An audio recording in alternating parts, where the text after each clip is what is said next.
Curitiba, 13 de maio de 2015, está no ar o 51º programa Em Busca de Sentido, 51. Fizemos 51. E hoje é o programa da ressaca. Por quê? Foi festa de 1 ano de programa, foi festa do meu aniversário, e agora chega de beber, vamos voltar para o programa normal, vamos voltar para a nossa normalidade de sempre, com o nosso programa, aquele, já costumeiro. Quando tivermos novas festas, voltamos para a farra. Mas agora é o de sempre, tá bom? Vamos lá. Então hoje, como não poderia deixar de faltar, hoje nós vamos com saudação, recados paroquiais e voltamos com o estudo da caracterologia do Lessene e leitura comentada com o Viktor Frankl. Então, segue vinheta e vamos com a saudação.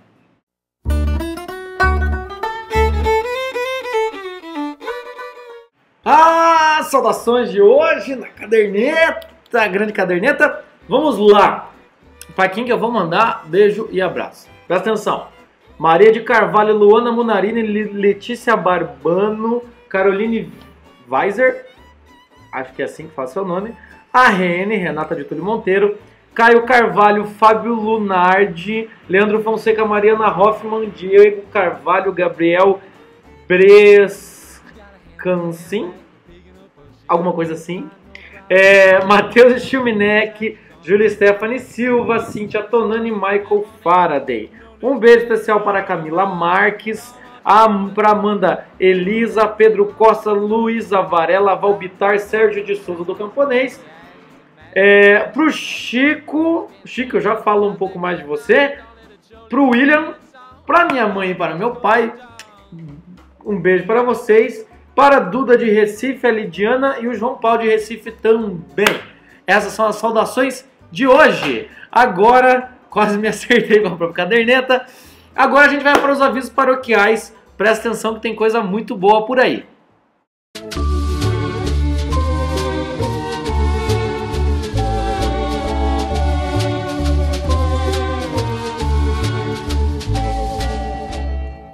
Então os recados paroquiais de hoje são dois, tá? O primeiro, livro do mês, A Hora e a Vez de Augusto Matraga. Cadê o livro?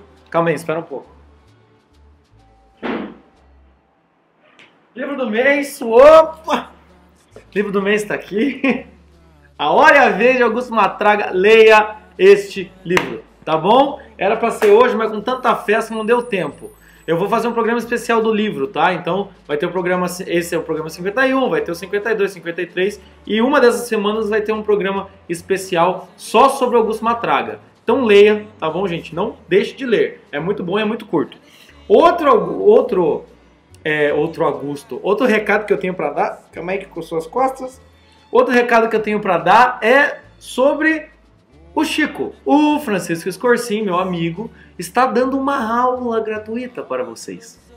Jota, qual que é o trabalho do Chico? Jota, você fala tanto desse cara, quem que é esse cara, quem sugere? Entra lá, franciscoescorsim.com, tá? Você vai registrar o seu e-mail e daí você vai ter acesso a uma aula gratuita, tá bom? Do Chico sobre um filme. Acessa lá e não perde, tá? Uma aula gratuita com o Chico. Fenomenal, ó.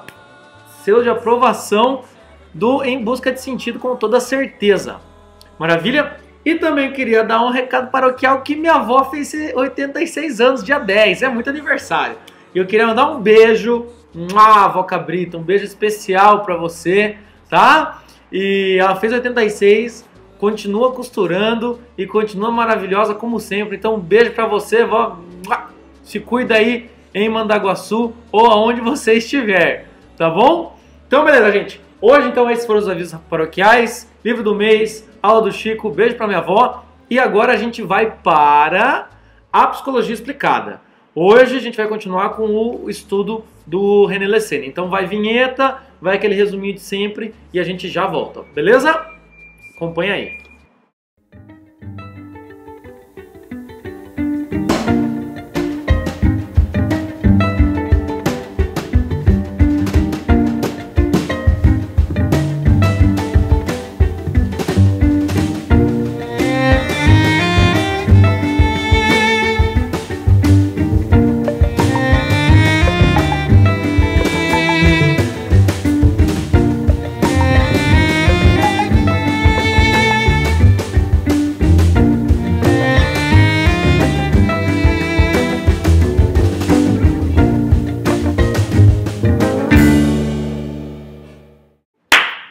Então, gente, o que a gente vai estudar hoje é o temperamento nervoso.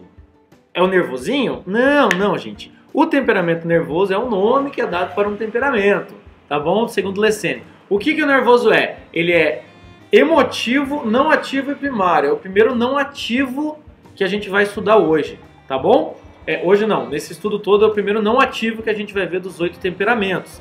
Então, o que eu quero que vocês prestem atenção? Eu vou ler um trechinho, um texto ali que vou falar sobre o nervoso e já a gente volta para comentar sobre o temperamento do nervoso, beleza? Mas já vai pensando nisso. Emotivo, não ativo e primário. Ouve aí o trecho do livro Chaves da Caracterologia. Vai lá. Nervoso. O que impressiona à primeira vista no nervoso é a intensidade e a sucessão rápida de suas emoções. Suas opiniões são inconstantes e podem ser prazerosamente contraditórias. Disso resulta uma personalidade ao mesmo tempo desconcertante e encantadora, irritante e agradável. As emoções lhe são indispensáveis. Não as encontrando na sua pessoa ou no entorno, corre a procurá-las no exterior. O nervoso raramente guarda consigo as suas impressões. Sua transparência é total. Ele tem a impressão, aliás verdadeira, de nunca estar em repouso. Ele excita-se mais do que age, e seus gestos traduzem sobretudo a estimulação emotiva. Então vamos lá, gente, vocês viram aí. Então o que acontece com o nervoso? A emoção é muito importante para o nervoso. Por que a emoção é muito importante para o nervoso?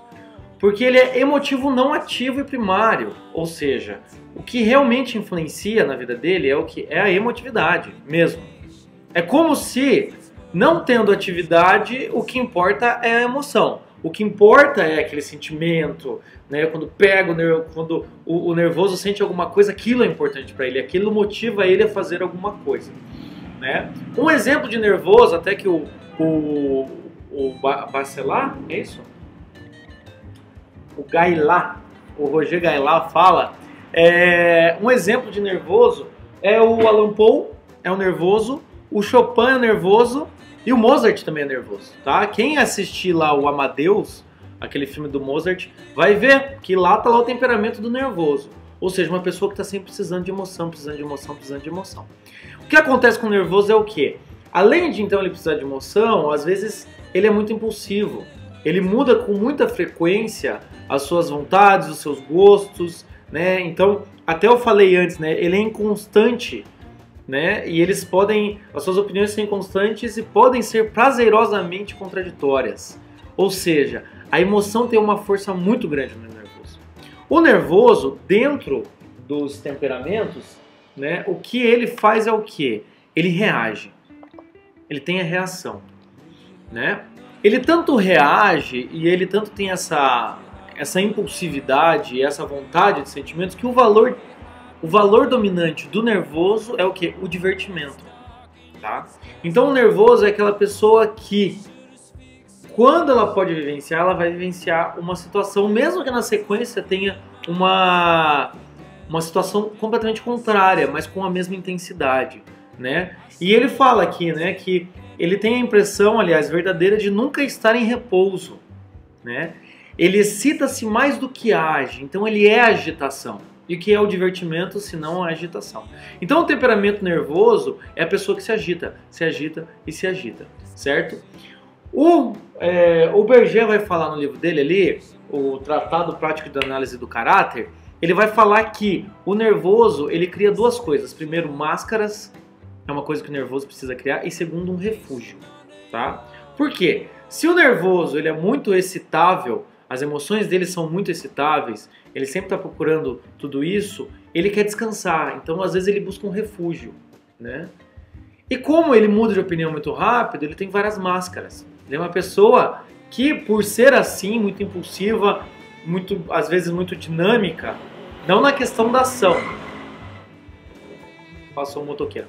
Não na questão da ação, ele é muito dinâmico, ele é muito agitado, então às vezes ele encanta por aquilo, por essa contradição, por essa agitação do nervoso. Mas aquilo são máscaras de uma pessoa que no fundo, às vezes, gostaria só apenas de descansar, tá? Então o que a gente tem que pensar no nervoso? É uma pessoa que reage muito e se agita muito, Ele busca isso constantemente, e se ele não encontra nele, ele vai encontrar na realidade externa, tá? Ele é uma pessoa que cria máscaras para poder se manter nessa agitação, mas também tem um refúgio, certo? E também o nervoso, ele é muito sincero, né? Como eu já falei ali, a sua transparência é total, ou seja, ele é muito transparente, porque ele está sempre buscando essas novidades, então ele sempre está mostrando tudo isso que ele vai pegando. Ele vai pegando aqui, vai soltando, e ele tem uma agitação. Lembrando que quando eu falei sobre essa agitação, eu falei do colérico, mas o colérico é aquele que faz bastante coisa. É aquele que se agita, mas esse agitar-se é tipo um rolo compressor, vai fazendo, né? Vai fazendo. O nervoso não. Não é uma agitação como o colérico. O colérico tem uma agitação por causa da quantidade de ação que ele faz. O nervoso não. É uma agitação como se fosse nele mesmo. Ele fica se agitando, certo? Correndo atrás do próprio rabo, mas sem produzir nada. Esse é o nervoso, certo? Então ele é uma pessoa que, para fazer alguma coisa que ele deseja, ele tem que ter algo que, como é que eu posso dizer? Ele faz as coisas, como ele reage muito, ele faz as coisas às vezes por medo. Ele faz A por medo de B. Diferente do colérico. O colérico faz A porque quer fazer A, e depois de A ele faz B, faz C, faz D, faz E, porque ele quer. O nervoso não. O nervoso faz algo por medo de outra coisa. Por medo de algo pior ainda. Entende o que eu quero dizer? Então é uma pessoa que reage. Ele reage, né? Como eu já dei o exemplo lá. Se está pegando fogo alguma coisa, ele foge.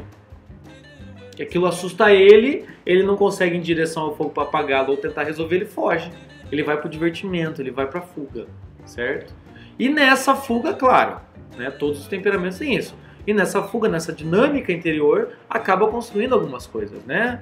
Vide aí a obra do Mozart, né? Quem é que pode negar que o Mozart não trabalhou? Claro que fez muito trabalho, mas de certa forma, talvez, pensando no temperamento dele, todo o trabalho que o Mozart fez foi um trabalho de ter uma nova sensação, um novo sentimento, né? Até porque o Gailá também fala que o nervoso, ele consegue fazer as coisas, ele consegue trabalhar as coisas quando ele quer. Quando a emoção pega ele realiza, né? Mas isso é muito rápido.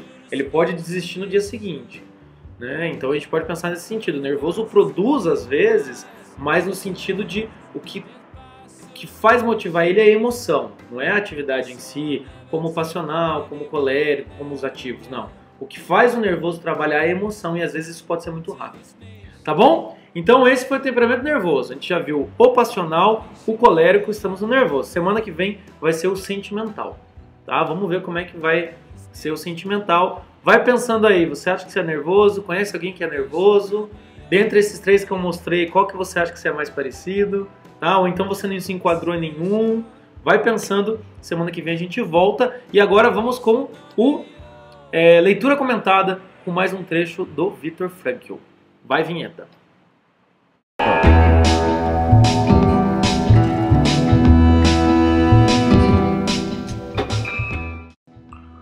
Política e religião. A falta de sentimentos do prisioneiro de muitos anos no campo de concentração é precisamente um dos reflexos da desvalorização de tudo aquilo que não serve ao interesse mais primitivo da preservação da vida. Isto dá origem a um retraimento ante todas as questões intelectuais e culturais de todos os interesses mais elevados. De um modo geral, prevalece uma espécie de hibernação cultural. A parte desse fenômeno mais ou menos geral, existem apenas duas áreas de interesse. Em primeiro lugar, a política, o que não é de surpreender, e em segundo, a religião, o que não deixa de ser notável. No campo de concentração, todos discutem política quase sem parar, mesmo que se trate apenas de ouvir sequiosamente os boatos infiltrados e passá-los adiante, sobre a situação militar do momento e etc. O interesse religioso dos prisioneiros, na medida em que surgia, era o mais ardente que se possa imaginar. Não era sem um certo abalo que os prisioneiros recém-chegados surpreendiam pela vitalidade e profundidade do sentimento religioso. Então vamos lá, leitura comentada de hoje, assunto polêmico, vou até pegar aqui minha colinha. Tá aqui a colinha. Política e religião. Não se discute? Vamos discutir. Então aqui, o que o Frankl fala? Que, de certa forma, no campo de concentração, tem um retraimento, uma espécie de hibernação cultural. Ou seja, o que importa para o prisioneiro é a sobrevivência dele. Ou seja, a cultura em geral, música, literatura, essa cultura em geral não interessa tanto para o prisioneiro. Por quê? Porque não é de extrema necessidade. Mas o que se torna de extrema necessidade no campo de concentração? Primeiro, a política. Por que será que política é de extrema necessidade no campo de concentração? Acredito eu que seja porque, de acordo com as mudanças políticas, eles poderiam ser libertos, certo? Eles poderiam ser libertados. Libertos ou libertados? Libertados. Eles poderiam ser libertados do campo de concentração. Então, a todo momento veio um novo boato, olha, não sei das quantas, então eles conversavam direto sobre aquilo, sobre política. Mas, querendo ou não, política é uma área muito importante da nossa vida, né? Vide aí quem estuda política e vide aí o quanto quem está gastando de imposto. Então, podemos pensar que em uma necessidade de emergência, o ser humano se volta para a política. Porque, querendo ou não, é uma coisa que rege muito a nossa vida. É algo que nos influencia muito e a gente não percebe. E talvez, no momento de necessidade, a política volte a ser um assunto de extrema importância. E do lado da política vem a religião. Veja bem, gente, no momento de extremo da vida humana, o homem se volta para a religião. Esse é mais um momento clássico do Chora Freud! Chora Freud! Cadê o sexo? Cadê a sexualidade? Não sei! O que interessa é a espiritualidade. Chora você que achava que, no fundo, o que motiva o ser humano é o sexo. É nada! É o cacete! Que é o que, meu filho? O que motiva o ser humano, lá no mais fundo do ser humano, quando ele está numa necessidade, é o quê? Aquilo que pode gerar a subsistência dele, ou seja, ele retrai a alma dele, como eu já falei anteriormente, ele retrai a alma dele para aquilo que é de extrema necessidade. E veja bem, o sentimento religioso, como diz o Frankl, surpreende pela vitalidade e profundidade. Vitalidade, ou seja, é um sentimento religioso que vem com muita vida dentro de um campo de concentração, que as pessoas estão quase mortas, vivas, mas tem uma vitalidade e tem uma profundidade. Ou seja, um homem numa situação de extrema necessidade, talvez seja o momento em que ele faça a ponte com o transcendente. Seja aí o transcendente que for, qualquer religião. Mas o homem se questiona sobre isso, porque ele está muito próximo da morte. Não é o sexo, minha gente. Não é o poder, não é o sexo, é o quê? O que vai acontecer comigo? No momento, na essência do homem, o que vai estar lá? O transcendente. Essa consciência de que, talvez além dessa vida de merda, essa vida miserável, eu tenho que fazer esse ponte. O que vai acontecer comigo? O que valeu? Ou seja, chora Freud porque não é a sexualidade. A sexualidade é importante, é muito importante, mas não é o que está no momento de mais necessidade do ser humano. Então esse é um exemplinho aqui que o Frankl dá, mas a gente vai ver mais pra frente também, que é o sentido da vida. O sentido da vida, o que dá sentido à vida também dá sentido à morte. Então a pessoa pensa em outro nível, não é o nível aqui libidinal, não é o nível da excitação sexual. O que interessa o homem é outra coisa, é um sentido maior, é o sentido da vida. E isso aqui é um exemplo disso. No campo de concentração, o que as pessoas discutiam? Constantemente política e criavam um sentimento religioso com grande vitalidade e profundidade. Tá? Mas hoje fica aí essa dica, até essa provocação. Um abraço para os meus amigos psicanalistas, adoro vocês. Mas aqui, desculpa que a coisa é como o Frank está dizendo, só estou comentando o que ele está dizendo. Não estou botando palavra nenhuma na boca dele.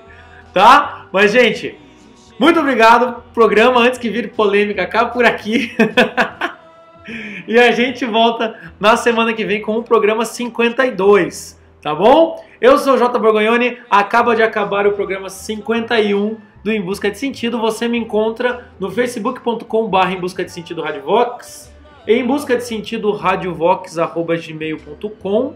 No canal do YouTube, Em Busca de Sentido, Rádio Vox. Se você está ouvindo esse programa aí na Rádio Vox, saiba que tem esse vídeo no YouTube se você procurar. E também aqui, claro, obviamente, na Rádio Vox, radiovox.org. Tá bom? Me escreve, quero saber, manda opinião, conta a sua vida, faz o que você quiser, porque eu estarei lá disposto a te escutar. Ok? A gente se encontra. Fiquem com Deus e fiquem com Nossa Senhora de Fátima, lembrando que hoje é dia 13 de maio, dia dela, né? Então, um beijo e até mais, gente. Tchau, tchau.